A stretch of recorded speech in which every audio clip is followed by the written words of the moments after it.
Part 1. The Righteous Man of Uz. In the land of Uz, far away from the noise of empires and kings, lived a man whose name carried weight wherever it was spoken. Job. His life was a tapestry of blessing, woven with threads of prosperity, family, and faith. Job was not just wealthy, he was revered. His flocks and herds stretched across the hills like seas of life. His servants were countless, and his household bustled with activity from dawn until the stars rose at night. He had 7 sons and 3 daughters, 10 children, who were the joy of his heart. By every measure that men value, Job was successful, but it was not his riches that made him truly great. Job was known for something rarer, something that cannot be weighed on scales or counted in gold. He was blameless, upright, a man who feared God and shunned evil. In a world where corruption thrived and people chased after idols, Job stood apart like a tree rooted deeply in the soil of righteousness. He offered sacrifices daily, not only for himself, but for his children as well. He feared that in their youth and celebration, they might have unknowingly sinned in their hearts. Job's devotion was not ritual, it was love. He longed to honor God in everything, whether in times of plenty or in times of quiet reflection. And so Job's story begins not in struggle, but in abundance. His neighbors looked at him with awe. Surely, they would whisper, "This is a man blessed by God." Every sunrise seemed to confirm it. His barns overflowed. His name was respected at the city gates. His children celebrated often, dining together in one another's homes. Laughter and music spilled into the night air as Job watched with gratitude, knowing that harmony among his children was a rare and precious gift. Yet, in the heavenly places beyond human sight, another story was unfolding, a story that would soon collide with Job's life and shake him to the core. One day, the heavenly court assembled before the throne of God. Among them was an accuser, a being ancient and cunning. Satan. He moved among the hosts, his eyes sharp, his tone biting, as he approached the Almighty. "Have you considered my servant Job?" God asked it. "There is no one on earth like him. He's blameless and upright, a man who fears God and turns away from evil." The accuser smiled coldly. "Blameless, upright. Does Job fear God for nothing? Have you not placed a hedge around him, around his household, and everything he owns? You have blessed the work of his hands, so that his flocks and herds cover the land. But stretch out your hand, strike all he has, and he will curse you to your face." It was a bold challenge. Satan was not just accusing Job. He was questioning the very foundation of faith. Was Job righteous because he loved God, or because God had given him gifts? Was Job's devotion genuine, or was it nothing more than gratitude for blessings? And so the test was permitted. God, in his sovereignty, allowed the accuser to touch all Job had, but not Job himself. Back in Uz, the day began as any other. The sun rose, servants tended to the fields, and Job's children gathered for a feast in their eldest brother's house. The air carried no hint of storm, no shadow of disaster. Yet, before the day would end, Job's world would collapse. The first messenger arrived breathless, eyes wide with terror. The oxen were plowing and the donkeys feeding beside them. He cried, "When the Sabaeans attacked!" They carried them off and put the servants to the sword. I alone escaped to tell you. Job barely had time to absorb the words when another messenger ran in. The fire of God fell from the heavens and burned up the sheep and the servants. I alone escaped to tell you, even as the echo of those words lingered. A third messenger stumbled forward, dust covering his face.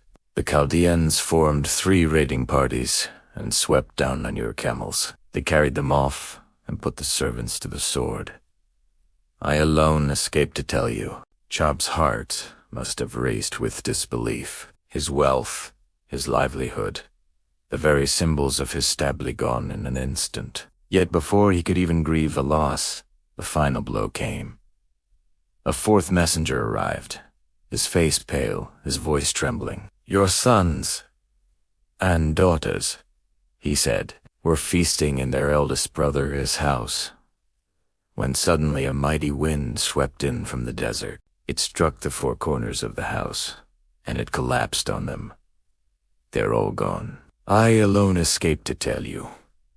Time must have frozen in that moment. 10 children his legacy, his joy, his heart crushed in a single stroke. The weight of grief descended like an avalanche, threatening to bury him alive. Job tore his robe. He shaved his head, the ancient sign of mourning.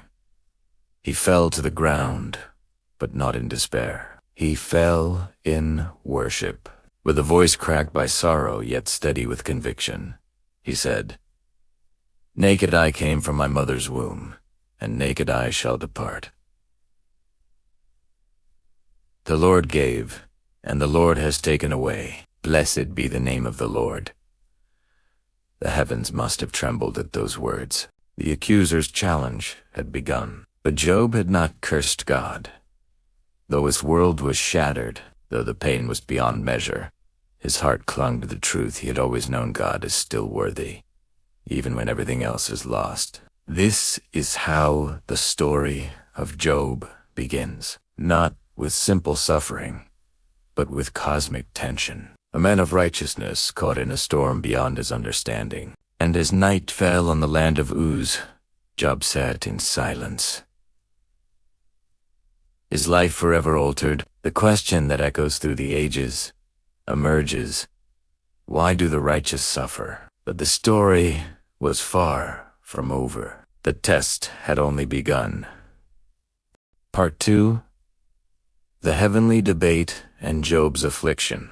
The land of Uz was still in mourning. Job sat in silence, stripped of almost everything: his wealth, his children, his laughter. The echoes of tragedy still hung in the air like a storm cloud that refused to pass. Yet despite all he had lost, Job had not cursed God. His words of worship, spoken through tears, stood as a defiant answer to suffering. The Lord gave, and the Lord has taken away. Blessed be the name of the Lord. But the story of Job is not merely about what happens on earth. It is about the unseen, about the heavenly realities that mortal eyes cannot see. Once again, the scene shifts from Uz to the throne of heaven, where the hosts of heaven present themselves before God. And once again, the accuser, the adversary, Satan, was among them. God spoke first. His voice carried across eternity, steady and sure. "Have you considered my servant Job? There is no one on earth like him. He is blameless and upright, a man who fears God and shuns evil. He still maintains his integrity, even though you incited me against him to ruin him without cause." The accuser did not back down. His words were sharp, cutting through the silence like a blade. "Skin for skin," he sneered. "A man will give all he has for his own life. But stretch out your hand and strike his flesh and bones, and he will surely curse you to your face." It was a bold claim, one that cut to the very heart of human nature. If wealth could be stripped away and faith still endure, what about the body itself? What about pain that digs into flesh, that steals sleep, that gnaws at every breath? Would Job still worship God when suffering seeped into his very skin? And once again, the test was permitted. God said to the accuser, "Very well. Then he is in your hands, but he must spare his life." The stage was set for a deeper trial. Back on earth, Job's body was suddenly invaded by agony. Pain, unlike anything he had ever known, erupted across his skin. Boils, raw and festering, broke out from the soles of his feet to the crown of his head. His once dignified frame, respected at the city gates, now hunched in misery. He sat among the ashes, a broken man scraping his sores with a shard of pottery. The stench of infection filled the air. His skin cracked. His strength faded. His breath turned foul. The man who had once been the envy of Uz now looked more like a beggar than a prince. And yet, in the depths of this suffering, the truest test of faith was unfolding. Even those closest to him could not bear the sight. Job's wife, watching the ruin of her husband, could no longer contain her bitterness. Her words, heavy with grief and despair, cut through the silence. "Are you still maintaining your integrity? Curse God and die." It was not just a cry of anger, it was a cry of hopelessness. She had buried her children. She had watched her wealth vanish, and now she watched her husband rot before her eyes. To her, death seemed a mercy, and cursing God seemed the only way to end the nightmare. But Job, even in weakness, answered her with a voice that trembled yet held conviction. "You are speaking like a foolish woman. Shall we accept good from God and not trouble?" It was not that Job felt no pain. His body screamed. His soul wept. His heart mourned. But he clung to the truth he had always lived by. God is still God, even in the ashes. The days passed slowly, each hour stretched by agony. Job's suffering was not a quick wound, but a lingering torment. His friends heard of his affliction and traveled from afar to see Eliphaz, Bildad, and Zophar. When they finally arrived, they were unprepared for the sight that greeted them. The man they had known, once strong and respected, was now nearly unrecognizable. His body ravaged, his skin disfigured, his clothes torn and stained with dust. When they saw him from a distance, they could barely believe it was Job. Their response was not words, but weeping. They tore their robes and sprinkled dust on their heads as a sign of mourning. Then they sat down with him on the ground. For 7 days and 7 nights they did not speak a word, for they saw that his suffering was too great for words. 7 days of silence.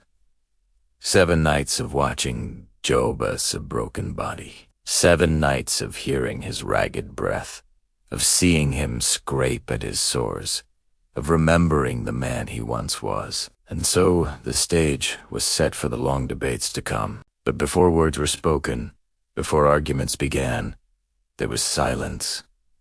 A silence heavy with grief. A silence where heaven and earth seemed to watch and wait. For Job's suffering had gone deeper now. His wealth was gone. His children were gone. His health was gone.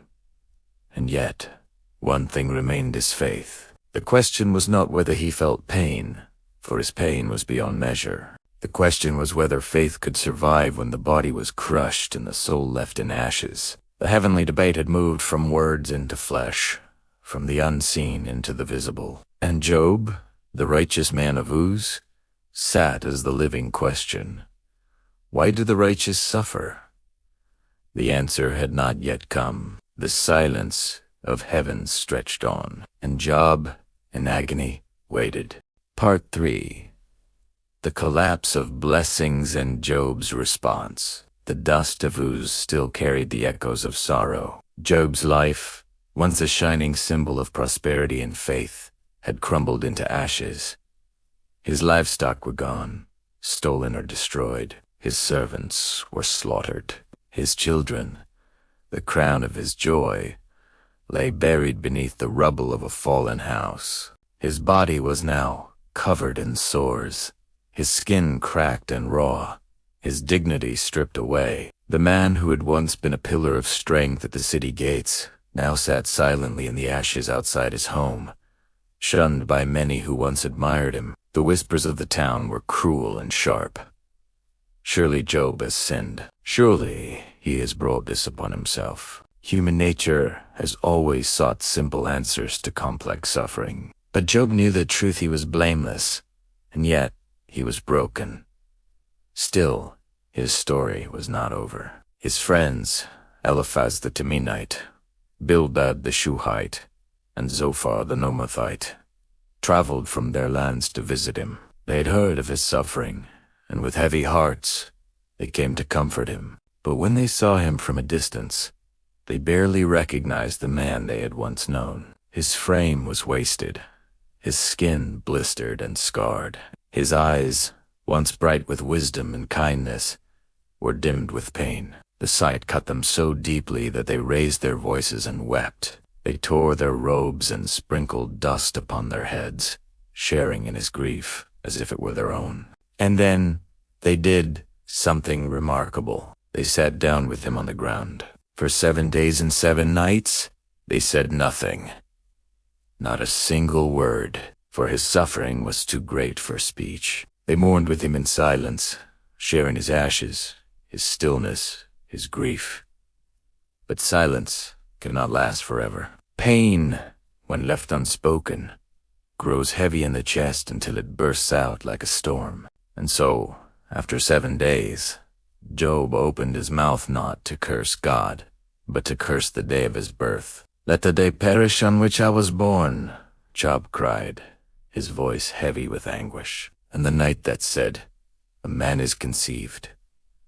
Let that day be darkness. May God above not seek it, nor light shine upon it. Why did I not perish at birth, and die as I came from the womb? For now I would be lying down in peace. I would be asleep and at rest." The words poured out of him like a flood. He did not curse his Creator, but he did curse his own existence. For what meaning was there in life if it ended in such suffering? What purpose could there be in righteousness if it still led to ruin? Job's heart, still bound to faith, wrestled with a truth too painful to hold, that the righteous do not always prosper, and the wicked do not always fall. The silence of his friends broke. Eliphaz, the oldest among them, spoke first. He tried to comfort Job, but his words carried a sharp edge. "Consider now," Eliphaz said, "who, being innocent, has ever perished? Where were the upright ever destroyed? As I have observed, those who plow evil and those who sow trouble reap it. It was the ancient belief, suffering is the harvest of sin." Eliphaz suggested that Job's pain was not random, but the fruit of some hidden fault, some unseen wrongdoing. Job, already broken, now found himself accused. And so began a long debate, one that would stretch across many days. His friends spoke again and again, insisting that Job must have sinned, that God must be punishing him, that repentance was the only way forward. But Job held his ground. His voice rose in protest, shaking with grief, but steady in truth. "I am blameless," he cried. "I despise my life. It is all the same. Therefore I say, he destroys both the blameless and the wicked. When disaster brings sudden death, he mocks the despair of the innocent. The earth is given into the hand of the wicked. He covers the eyes of its judges if it is date. Then who is it?" Job's words pierced the air like arrows. His faith had not broken, but it was no longer quiet. It was raw, honest, unfiltered. He did not deny God's power. He questioned his purpose. He did not renounce his Creator. He cried out for understanding. This was the collapse of blessings, not just the loss of wealth, children, and health, but the collapse of certainty. Job's world was upside down. The moral order he had trusted seemed broken, and though his faith endured, it was no longer Comet, was a storm. In his anguish, Job longed for a mediator, someone who could stand between him and God, someone who could explain the mystery of his suffering. "Even now," he said, "my witness is in heaven. My advocate is on high. My intercessor is my friend as my eyes pour out tears to God." The image was haunting. Job, covered in sores, sitting in ashes, yet lifting his eyes toward heaven, searching for an unseen friend, a defender who might plead his case before the Almighty. The collapse of blessings had revealed something deeper. Job's faith was not built on gifts. but on a relationship now tested by silence, by pain, by the absence of answers. And though he cursed his birth and questioned his suffering, he did not let go of God. The friends listened, but they did not understand. To them, Job's cries sounded like rebellion. To Job, they were survival. He spoke not to destroy his faith, but to cling to it in the only way he knew, through lament, through protest, through desperate honesty. And so the story of Job moved forward, not with resolution, but with tension. The blessings had collapsed. The pain remained. The questions grew sharper, and heaven, still silent, did not answer. For the test was not over.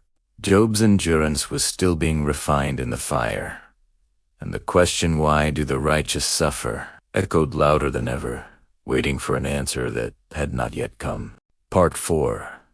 The affliction of the body in Job's cry of despair. The sun rose over Uz, its light spilling across the plains, touching the dust that lingered in the air from the collapse of Job's world. His livestock gone, his wealth erased, his children buried beneath rubble. And yet even in that valley of unthinkable loss, Jah did not curse God. He tore his robe, shaved his head, fell to the ground, and declared, "The Lord gave, and the Lord has taken away. Blessed be the name of the Lord." But Satan was not finished. In that mysterious court of heaven, where the sons of God gathered before the Almighty, Satan returned. Once again, God spoke of Job. "Have you considered my servant? There is no one like him. On earth, blameless and upright, one who fears God and shuns evil. And still, he holds fast to his integrity, even though you incited me against him without cause." But the accuser sneered. "Skin for skin. A man will give all he has for his own life. Stretch out your hand and strike his flesh and bones, and he will surely curse you to your face." And God, in his sovereign wisdom, gave permission, though with one limit. "Very well, he is in your hands, but you must spare his life." What happened next would drag Job to the edge of despair. It began with an itch, a small irritation that Job could not ignore. But soon it spread like wildfire. Angry boils erupted across his skin, festering sores covering him from the crown of his head to the soles of his feet. His body became a battlefield of pain. Every nerve screamed. Every breath was a torment. The once proud patriarch, robed in fine garments, sat in ashes, scraping his flesh with a shard of broken pottery. Can you see him there? The man who once dined at tables overflowing with bread and wine now sits outside the city gates, unrecognizable, disfigured by disease, the smell of infection clinging to him, his skin cracked, his body wasted, his eyes hollow with agony. The people who once revered him now recoil in disgust. Children mock him in the streets.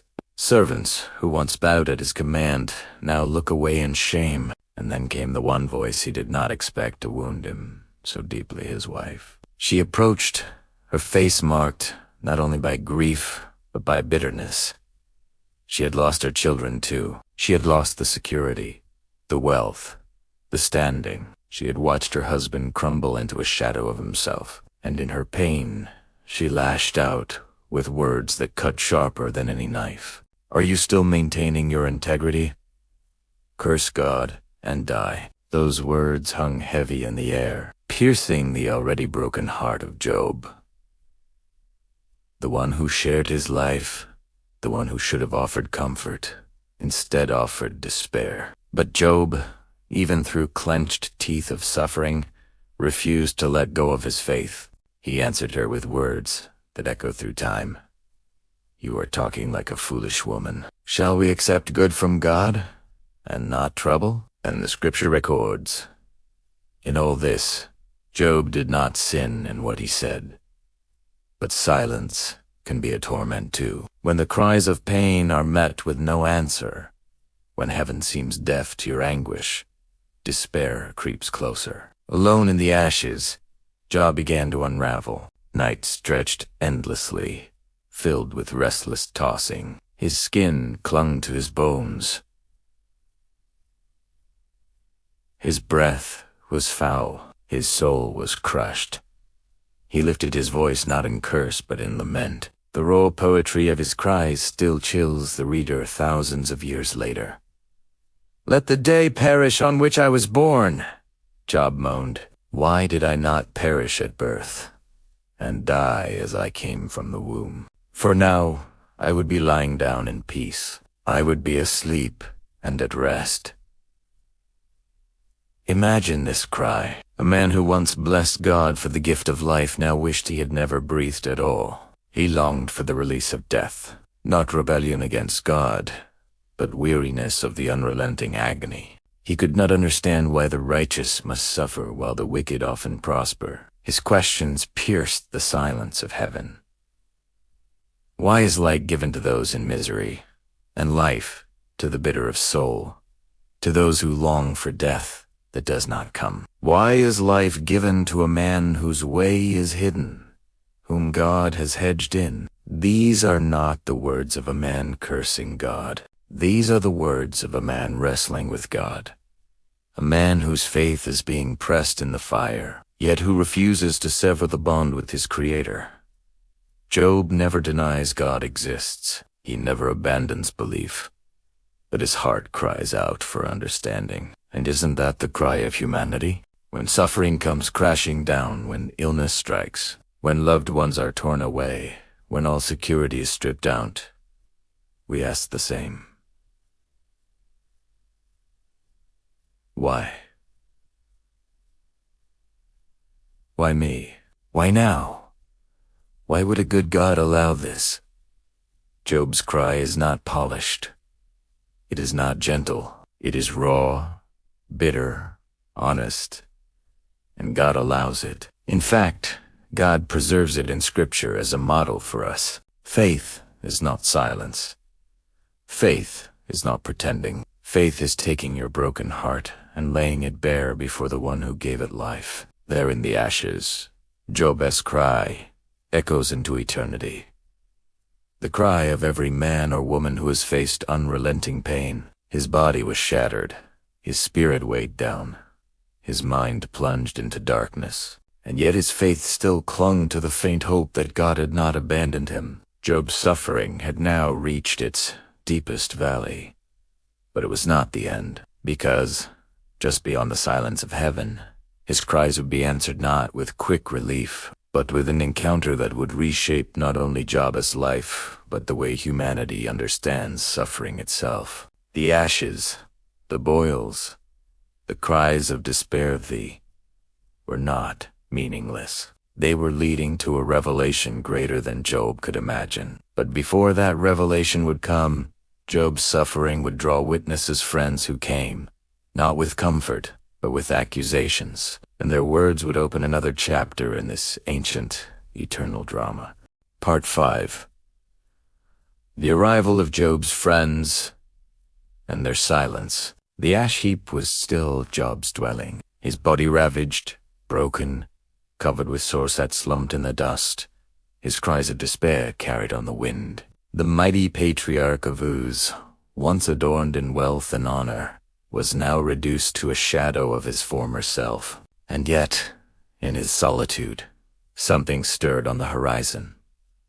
3 figures approaching, each one drawn by the rumors of Job's unimaginable suffering. They were his friends, or at least, men who had walked with him in the days of prosperity. Their names, Eliphaz the Temanite, Bildad the Shuhite, and Zophar the Nomathite. To us, they may sound like distant names from a distant land, but in Job's world, these were men of stature, voices of wisdom, men considered counselors in matters of life and faith. They had heard the reports. Job's wealth gone, his children dead, his health ruined, but what awaited them in Uz was beyond what words could prepare them for. As they drew near, they saw Job but did not recognize him. His body was deformed, his skin scarred and darkened by disease, his eyes, once sharp with wisdom, now hollowed by endless tears. His voice, once commanding, reduced to groans of agony. This was not the Job they knew, and the scripture records a moment both haunting and deeply human. When they saw him from a distance, they could not recognize him, and they raised their voices and wept. They tore their robes and sprinkled dust on their heads toward heaven. Imagine that scene. 3 respected men, overwhelmed by grief, fall into the same gestures of mourning as Job himself. They do not approach with pride or superiority, not yet. They do not attempt to fix his pain, not yet.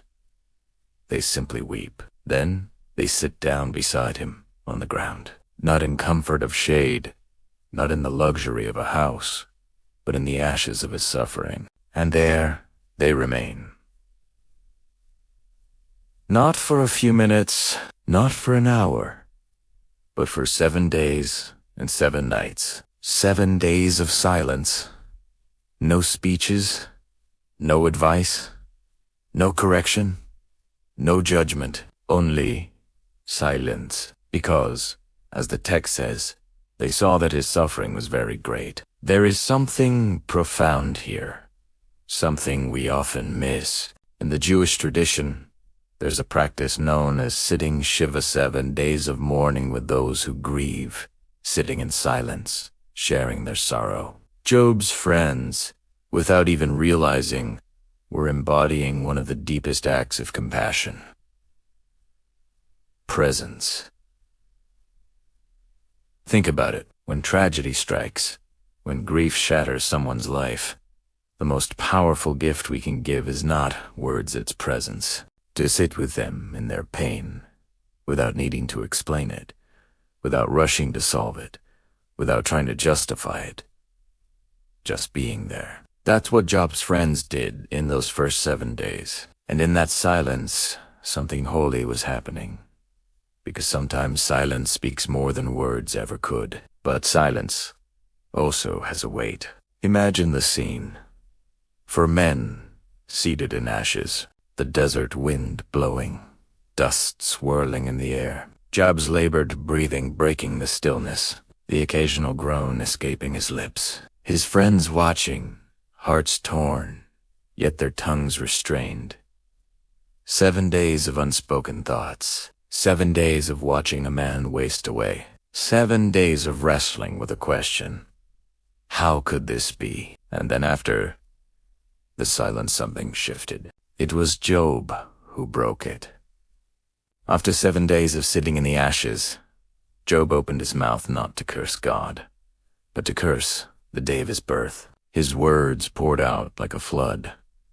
Lament, anguish, questions, raw cries that exposed the depth of his despair. This moment would unleash the storm of dialogue that follows the speeches, the arguments, the theological wrestling that fills much of the book of Job.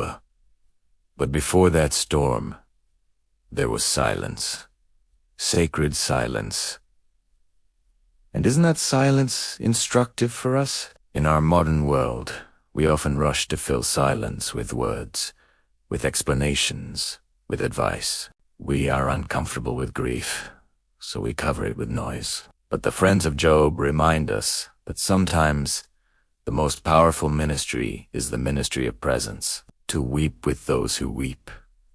To sit in ashes with those who have lost everything. To acknowledge suffering, not with explanations, but with shared tears. The irony, of course, is that these friends will soon abandon silence for speeches that wound rather than heal. Arguments that blame rather than comfort. Their tongues, once restrained, will soon unleash judgments that cut deeper than Job's source. But in this moment, this rare moment, they get it right. They sit. They weep. You remind, there, in the ashes of ooze. For men embodied the raw reality of suffering. One, broken in body and spirit, crying out for death. 3, broken in heart, unable to recognize the man they once admired. And together, they shared silence that stretched across 7 days. Job's friends remind us of something simple yet profound. Sometimes, love does not speak, it stays. Sometimes, faith does not explain, it endures. Sometimes, hope is not found in answers, but in the simple presence of another soul, willing to sit in the ashes with you. But silence, though holy, cannot last forever. Eventually, the questions erupt. Eventually, the friends open their mouths. And when they do, the story of Job takes a darker turn, not in physical suffering, but in the suffering of the soul, as the wounded man is pierced by words from those who claim to love him. For the silence of compassion would soon be replaced by the speeches of accusation, and Job's trial was about to deepen, not by sores, not by loss, but by the sting of misunderstanding. The friends had arrived. The silence had been shared. But what came next would test not only Job's endurance, but the very fabric of human friendship and faith. Part 6. The debate begins. Eliphaz speaks. The silence of 7 days had been heavy, almost sacred. 4 men sat in the ashes, Job groaning under the weight of his pain, his friends looking on in horror, none daring to break the stillness. But eventually, the dam burst. It was Job who spoke first. His words were not polite. They were not measured. They were raw and desperate. He cursed the day of his birth. He cried out that it would have been better never to have lived than to endure such torment. He longed for death as a release. His voice was a storm, his words a flood. And when the echoes of Job's lament finally faded, one of his friends stirred. Eliphaz, the Temanite, the eldest, and perhaps the most respected among them, opened his mouth. He would be the first to speak into Job's agony, but his words, though cloaked in the language of wisdom, would strike like salt on open wounds. Eliphaz began softly, almost carefully, as if to ease into his counsel.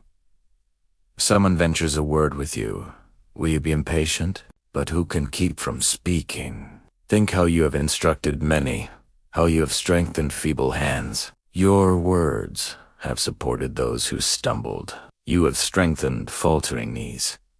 But now trouble comes to you, and you are discouraged. It strikes you, and you are dismayed.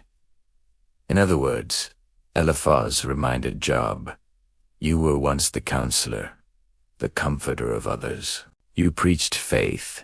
You taught perseverance. But now that suffering has touched you, where is your strength? Where is your faith? It was a subtle rebuke and insinuation that Job's lament was weakness, even hypocrisy. And then Eliphaz unveiled the heart of his argument. Consider now, who, being innocent, has ever perished? Where were the upright ever destroyed? As I have observed, those who plow evil and those who sow trouble reap it. There it was. The ancient logic, the tidy theology of you suffer. It must be because of sin. If calamity has struck, you must have done something to deserve it. For, in the mind of Eliphaz, the innocent do not suffer not. Like tease, Eliphaz even added weight to his argument with a mystical touch, describing a vision he claimed to have seen in the night, a whispering spirit, a trembling encounter, a chilling revelation. Can a mortal be more righteous than God? Can even a strong man be more pure than his Maker? If God places no trust in his servants, if he charges his angels with error, how much more those who live in houses of clay, whose foundations are in the dust? The message was clear. Job, you are human. You are flawed. You must have sinned. Otherwise, this suffering would not be your portion. For Eliphaz, the world was simple. Suffering was the fruit of sin. Prosperity was the reward of righteousness. It was the doctrine of retribution. the law of cause and effect. It made sense. It was neat, predictable, logical, and it allowed Eliphaz to explain Job's misery without questioning the justice of God. But for Job, it was like being pierced anew, for he knew thought. He had not sinned in secret rebellion against God. He had lived blamelessly. He had walked in righteousness. His conscience was clean, and so Eliphaz's words, instead of bringing comfort, only deepened the torment. Because to suffer is one thing, but to suffer and then be told it is your fault, that is anguish multiplied. Yet Eliphaz was not cruel in tone, at least not at first. He framed his rebuke in the garb of encouragement. He urged Job to seek God, to appeal to the Almighty, to repent. He even painted a hopeful picture. Blessed is the one whom God corrects, so do not despise the discipline of the Almighty, for a wounds but. He also binds up. He injures, but his hands also heal. To Eliphaz, Job's suffering was discipline, a divine correction. Pain, yes, but pain with a purpose. If Job would only humble himself, confess, and return fully to God, restoration would come. If it were I, Eliphaz said, I would appeal to God. I would lay my cause before him. He performs wonders that cannot be fathomed, miracles that cannot be counted. He thwarts the plans of the crafty, but he saves the needy from the sword in their mouth. On the surface, these words might sound encouraging, but beneath them was a sting. The assumption that Job's calamity was self-inflicted, that his wounds were proof of hidden guilt.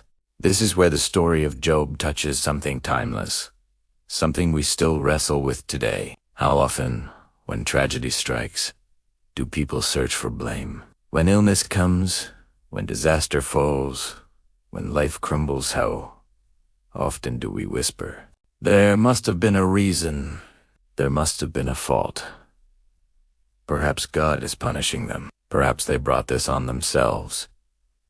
It's easier, isn't it? Easier to believe that suffering is always deserved, because then the world feels just, and we feel safe. If Job's suffering was punishment for sin, then perhaps ours can be avoided by righteousness. It keeps the mystery of suffering at bay. But Job's story is meant to shatter that illusion. Eliphaz, for all his pious words, was wrong. He misjudged his friend. He misrepresented the heart of God. And yet how human his error is, how tempting it is, in the face of suffering, to reach for explanations instead of compassion, to reach for blame instead of empathy. Job listened, his heart no doubt torn between despair and indignation. He would respond not with confession of hidden sin, but with a cry for justice, a plea for God to explain himself. The debate had begun. The silence of compassion was over. Now came speeches, arguments, accusations, and Job, once comforted by his friend's presence, would now find himself wounded by their words. Eliphaz had spoken first, laying the foundation of the argument that would dominate the dialogues. That Job's suffering must be the result of sin, and though his words were cloaked in wisdom, they would open a wound deeper than any boil on Job's skin. Because sometimes, the sharpest pain is not from disease or disaster but from the words of those who claim to love you. Part 7. The harsh voices of Bildad and Zophar. The ash heap in Uz had become a courtroom. Job the afflicted man sat as both defendant and witness, his sores stinging, his tears unending. His lament had opened the trial. Eliphaz, the elder, had spoken first, laying down the charge. Suffering is the proof of guilt.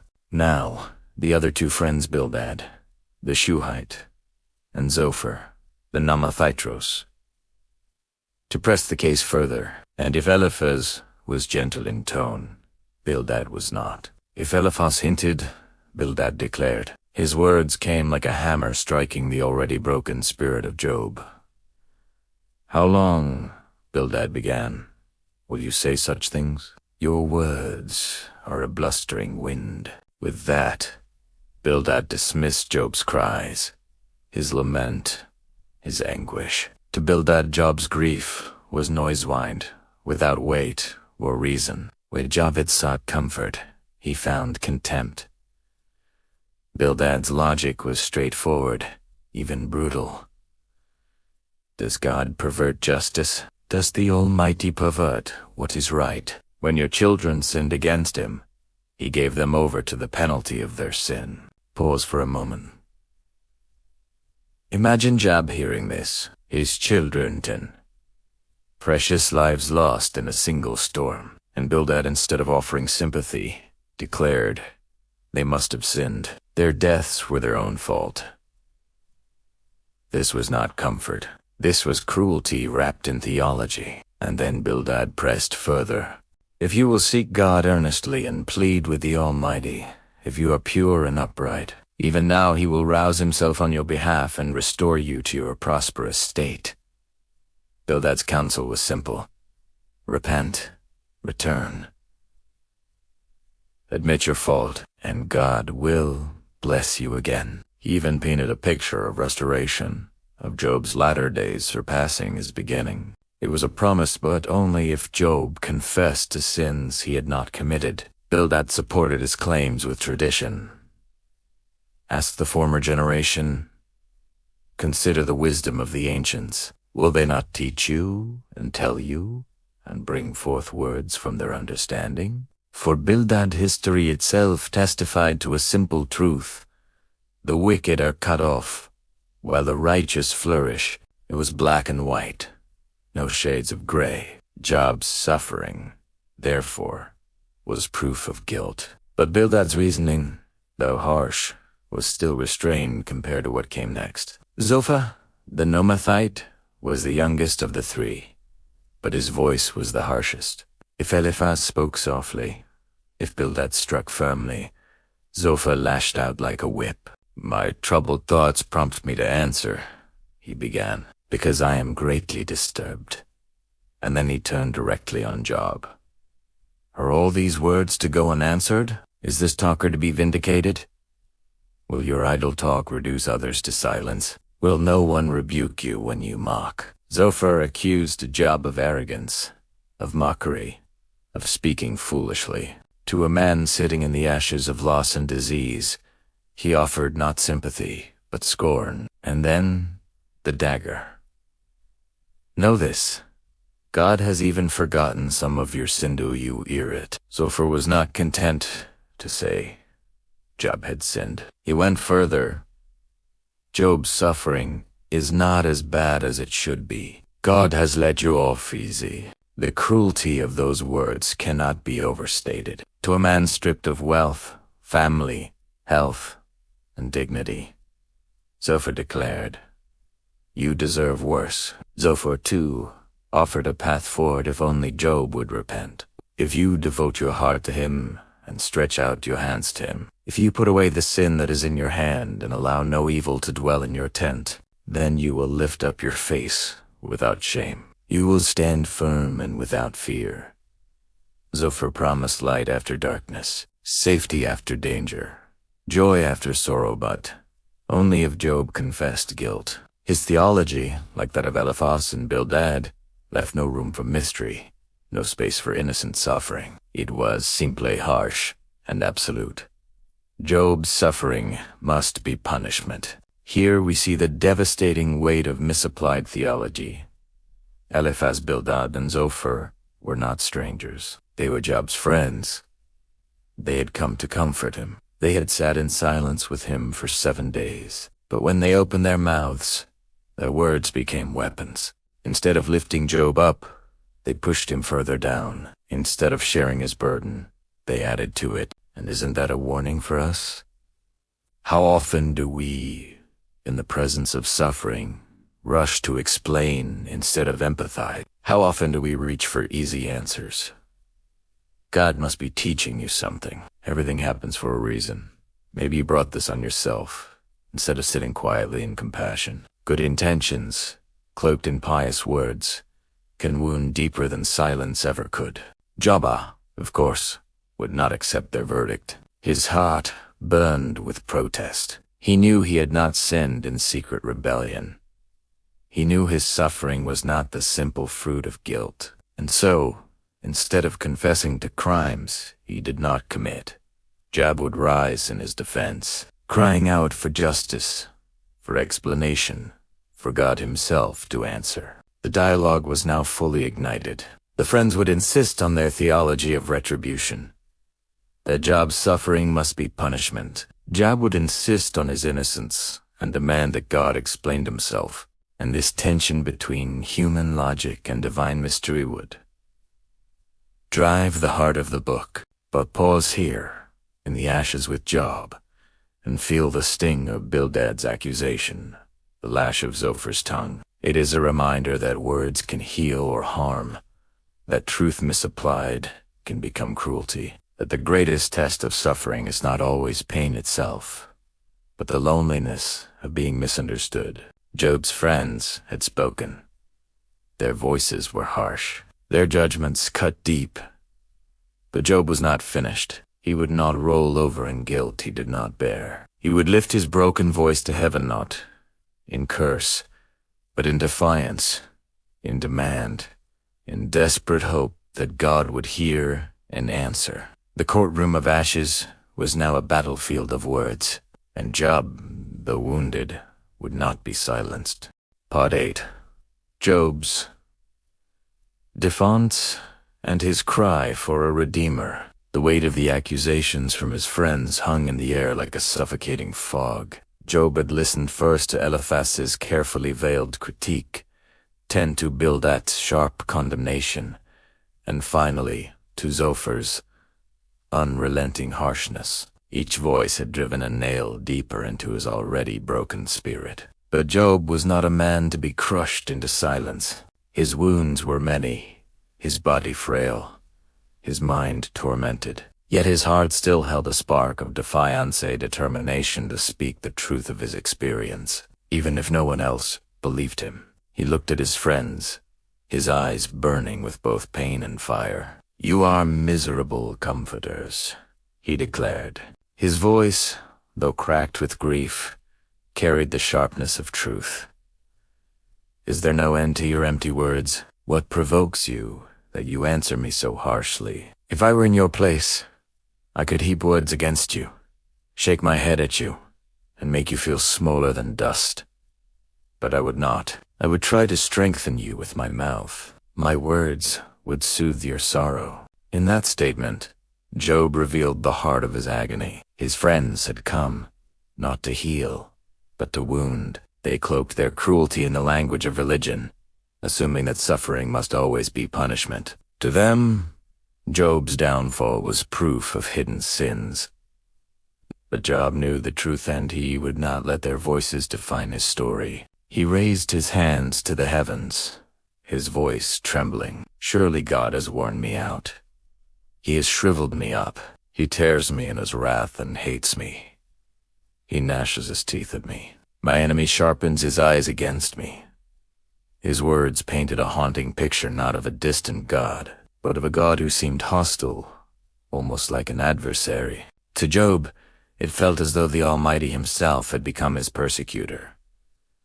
The image was unbearable. Imagine the man who once prayed daily, offering sacrifices for his children, interceding for their mistakes, confident that God was with him, and now, feeling abandoned, even attacked, by the very one he had served faithfully. The dissonance was sharp, the confusion nearly unbearable. His friends shifted uncomfortably. Job was not only defending himself against their accusations, he was indicting God himself. To the traditional mind, that was dangerous, even blasphemous. Yet Job was not afraid to bring his raw honesty before heaven. His relationship with God was too deep, too personal, to be hidden behind polite prayers or rehearsed words.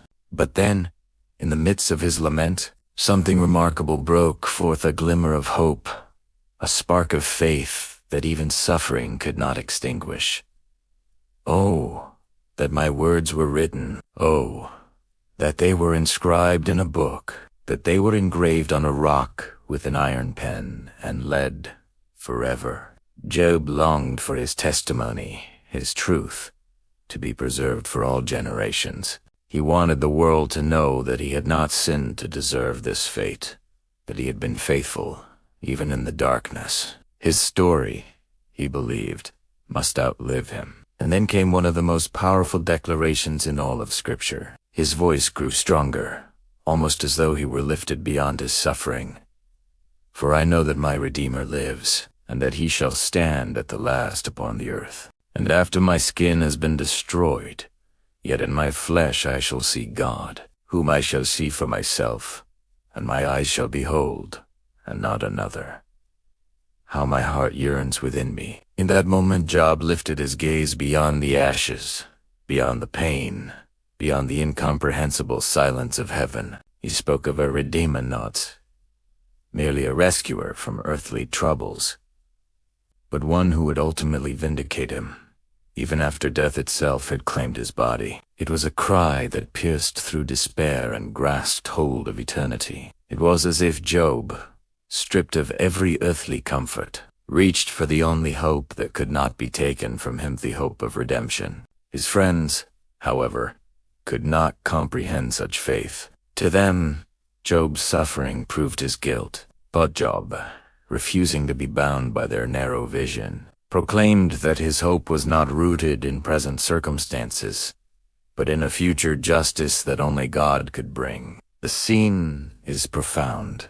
A man, crushed and humiliated, rejected by friends, and seemingly abandoned by God, declares, with unshakable conviction, "My Redeemer lives." This is not shallow optimism. This is the voice of faith forged in fire, hope birthed in agony, truth spoken against the silence of heaven. Yet even as the words fell from his lips, the agony returned. Job shifted again, his tone darkening. "Why do you pursue me as God does? Will you never get enough of my flesh?" His cry was both to his friends and to the heavens a plea for mercy, for understanding. His faith did not erase his pain, nor did it silence his questions. Instead, it burned alongside them, like a torch in the night. In this paradox lies the power of Job's defense. He did not pretend his suffering was small. He did not accept the easy explanations of his friends. He faced the full weight of despair, and yet, in the same breath, declared the hope of redemption. Job, his cry for a redeemer, was not only a protest against his circumstances. It was a prophetic whisper of a truth that would one day be revealed in its fullness. For, in the grand story of humanity, Job, as longing points forward to the one who would come as the true Redeemer, the one who suffers with us, who vindicates the righteous, who stands at the last upon the earth. But for Job, that day was still far off. For now, he was left to wrestle with the silence of heaven, the accusations of his friends, and the weight of his grief. Yet his declaration stands as a monument in the ashes. Faith is not the absence of despair, but the refusal to let despair have the final word. Part 9. The voice of Elihu. A new perspective. As the heated exchanges between Job and his three friends reached their climax, an uneasy silence finally settled. The arguments had spiraled in circles Eliphaz, pointing to hidden scenes, Bildad insisting that the wicked never prosper, Zophar condemning Job with merciless severity. Job had defended himself with passion, raised his lament to the heavens, and even proclaimed the hope of a living Redeemer. But still, there was no resolution, no voice from heaven, no comfort from men, just the weight of unanswered questions and the raw sound of human suffering. It was in this silence that a new voice emerged, unexpected, youthful, and burning with restrained conviction. His name was Elihu, the son of Baruchal, the Busite, from the family of Ram. Unlike the other three, Elihu had been listening in the background all along. He had not spoken earlier, for he was younger, and respect dictated that the elder speak first. But as he listened, his spirit grew restless. His heart burned within him, for he felt that both Job and his friends had missed something vital in their arguments. With trembling intensity, Elihu spoke. "I am young in years, and you are old. Therefore I was afraid, and dared not declare my opinion to you. I thought age should speak, and multitude of years should teach wisdom. But it is the spirit in a man, the breath of the Almighty, that gives him understanding. Great men are not always wise, nor do the aged always understand justice." At once, his words cut through the atmosphere. Elihu was bold, perhaps even brash, but he spoke with the conviction of one who felt compelled by truth. He did not flatter Job, nor did he side with the friends. He stood apart, seeking a higher perspective. Elihu turned first to Job's friends. His voice sharpened. "You have failed to prove him guilty. You have condemned him, but not with wisdom. Your words have been empty, your arguments shallow. You accuse without evidence, and you shame without compassion." In one sweep, Elihu exposed the weakness of their reasoning. The friends had taken the easy path of judgment, offering recycled slogans instead of true comfort. But Elihu did not stop there. He turned his gaze to Job, whose body trembled in the dust, whose face was lined with pain, yet whose spirit had dared to cry out against God. "Job," he said, "you have spoken in your distress, but you have justified yourself rather than God. You have said, 'I am righteous,' and God has denied me justice. You have claimed, 'It profits a man nothing that he should delight in God.'" Elihu's voice grew more urgent, rising with youthful fire. "I tell you, God is greater than man. Why do you contend with him? For he gives no account of his matters, yet he speaks through dreams, through visions, through pain upon the bed, through the chastening of the body, that he may turn a man from pride and save his soul from the pit." Job, your suffering may not be punishment. It may be God's way of speaking, of refining, of preserving you from destruction. This perspective was new. The friends had insisted on punishment. Job had cried out in protest, but Elihu offered another lens. Suffering could be more than judgment. It could be a divine instrument of instruction, correction, or even protection. Pain, though mysterious, might be a form of mercy, not merely wrath. He continued, his voice rising as though carried by conviction stronger than himself. "Behold, God is exalted in his power. Who is a teacher like him? Who has prescribed his ways for him, or said, 'You have done wrong'? Remember this in God is mighty, yet he does not despise any. He is mighty in strength of understanding. He does not preserve the life of the wicked, but he gives justice to the afflicted. He never takes his eyes off the righteous." Elihu's words shimmered with both rebuke and hope. He was not saying Job's pain was meaningless. He was not saying Job was guilty. Instead, he declared that God's purposes run deeper than human understanding. To Elihu, Job's cries had veered dangerously close to accusing God of injustice. Elihu sought to pull him back, to remind him that God's wisdom is higher, his purpose is greater, his ways beyond human measure. As he spoke, Elihu's tone shifted from rebuke to art. He began to describe the majesty of creation, the evidence of God's greatness, written in storm clouds and thunder, in lightning and rain. "Behold, God is exalted, and we do not know him. The number of his years cannot be discovered, for he draws up the drops of water, distills rain from the mist. He covers his hands with lightning and commands it to strike its mark. The thunder declares his presence." With poetic power, Elihu lifted the eyes of all who listened beyond the ashes of Job's suffering to the grandeur of the universe. He painted God as the orchestrator of storms, the master of the natural world, the one whose voice echoes in thunder and whose presence commands on. It was as if Elihu's words prepared the ground for something greater, something about to break through the silence of heaven. In that moment, the air itself seemed to shift. Elihu's words hung like an announcement, a prelude to a divine response. The storm clouds he described began to mirror the reality around them. The wind stirred. The sky darkened. The crackle of thunder grew louder. Creation itself seemed to answer Elihu's proclamation. For out of the whirlwind, the voice of the Almighty was about to speak. Part 10. The voice from the whirlwind. God speaks. The sky grew heavy.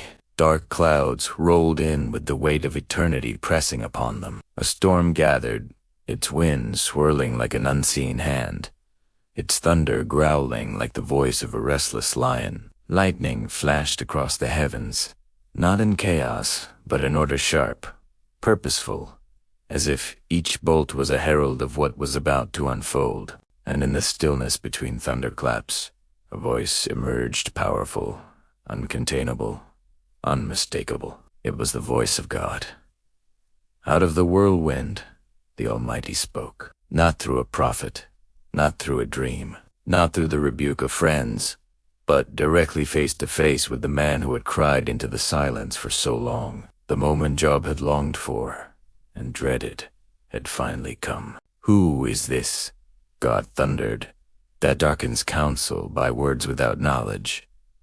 Gird up your loins like a man. I will question you, and you shall answer me. The words pierced the air. They were not soft comforts. They were not explanations or apologies. Instead, God spoke in questions that stripped human pride, questions that revealed the vast gulf between the Creator and the created. Where were you when I laid the foundations of the earth? Tell me, if you have understanding. Who determined its measurements? Surely you know. Or who stretched the line upon it? On what were its bases sunk? Or who laid its cornerstone? When the morning stars sang together and all the sons of God shouted for joy, the whirlwind roared around Job, and the questions kept coming. The Almighty drew Job's eyes upward, outward beyond his own ashes, beyond his wounds, beyond his unanswered questions. Have you commanded the morning since your days began? Have you caused the dawn to know its place? Have you entered the springs of the sea? Have you walked in the recesses of the deep? Tell me, if you know all this. Job sat trembling, overwhelmed. He had cried for God to answer. Now the answer had come not in explanations, but in revelation. God did not explain suffering. Instead, he revealed himself, and in the majesty of his voice, Job began to see what he had missed. The world was far larger, far more mysterious, and far more ordered by divine wisdom than he had ever imagined. The questions became a symphony of creation. God pointed to the boundaries of the sea, to the storehouses of snow and hail, to the constellations dancing across the sky. He spoke of Orion and Pleiades, of the laws of heaven that govern the earth.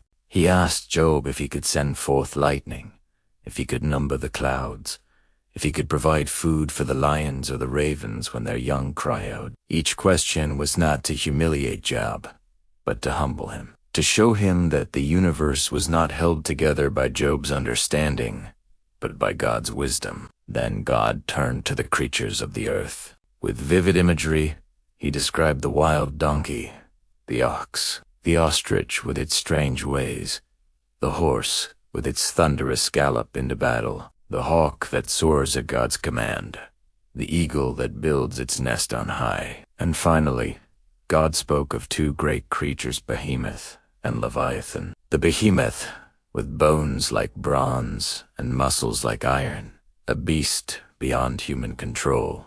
The Leviathan, a creature of the deep, whose scales glisten like armor, whose breath flashes with fire, a king over all the proud. These images thundered with meaning. They revealed forces beyond human mastery, wild, untamed, terrifying. Yet under the sovereignty of God, the message was clear. Job's world was not chaotic, but orchestrated by a wisdom beyond his grasp. Suffering was not proof of divine neglect, but part of a creation far too vast for human minds to comprehend. When the voice of God finally paused, Job was left speechless. He had demanded an answer. He had longed to plead his case before the Almighty. But now, in the presence of God's majesty, all his words dissolved like mist before the sun. "I am unworthy," Job whispered, his voice breaking. "What can I reply to you? I lay my hand upon my mouth. I spoke once, but I will not answer twice.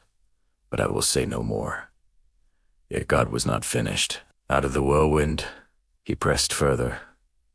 "Gird up your loins like a man. I will question you, and you shall answer me.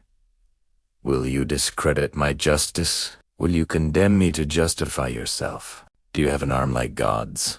And can your voice thunder like mine?" The weight of these words crushed Job's pride. He realized that in his pain, he had come close to accusing God of injustice, of failure. But now he saw what his eyes had missed. The grandeur, the wisdom, the sovereignty of the Creator who holds all things in his hands. And so Job bowed low, his body trembling but his soul awakening to a deeper truth. "I know that you can do all things," he confessed, "and that no purpose of yours can be thwarted. I have uttered what I did not understand, things too wonderful for me, which I did not know. My ears had heard of you, but now my eyes have seen you. Therefore I despise myself and repent in dust and ashes." In the end, Job did not receive an explanation, he received a revelation. He did not get the why of his suffering, but he saw the who that was greater than all his suffering, and that vision was enough. The story of Job closes with restoration, his fortunes doubled, his family renewed, his name honored once again. But the true gift was not the return of wealth or health. The true gift was the encounter with God himself. For in the whirlwind, Job discovered that the question was never simply, "Why do the righteous suffer?" The deeper question was, can faith endure when the answers are hidden? And Job's life, scarred yet redeemed, stands as a timeless answer. Yes, faith can endure not because suffering is small, but because God is great.